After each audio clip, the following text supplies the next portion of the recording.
Supergirl n'a récolté seulement 68 millions de dollars. Alors que les chiffres espéraient quand même entre 100 et 120 millions de dollars, actuellement, elle n'a récolté que ceci pour son premier week-end. Alors, est-ce une réelle défaite? Oui et non. Effectivement, oui d'un côté où ils espéraient avoir plus, non parce que malheureusement le film n'est pas encore sorti partout. Ça n'a pas encore changé la donne, les choses peuvent encore changer, le bouche à oreille peut encore changer aussi également.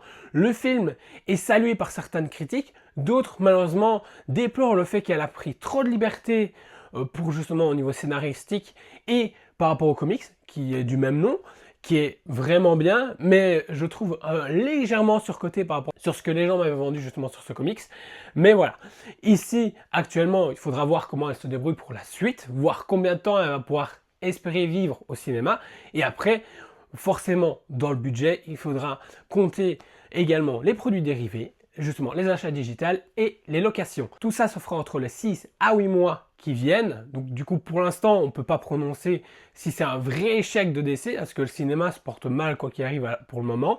Mais on verra bien comment peut justement DC se décaler. Parce que Superman, il faut rappeler, ce qui a aidé aussi, c'est forcément l'achat digital, la location et tout ça. Les cinémas étant devenus vachement onéreux, tout le monde se jette pas, et là malheureusement elle tombe mal. Il y a Toy Story, il y a les Mignons, et également Spider-Man qui arrive fin juillet. Or, ce qui est bien, c'est que Spider-Man arrive plus tard, mais entre-temps, les gens ont été déjà voir deux films qui sont des grosses franchises et vus justement par les familles.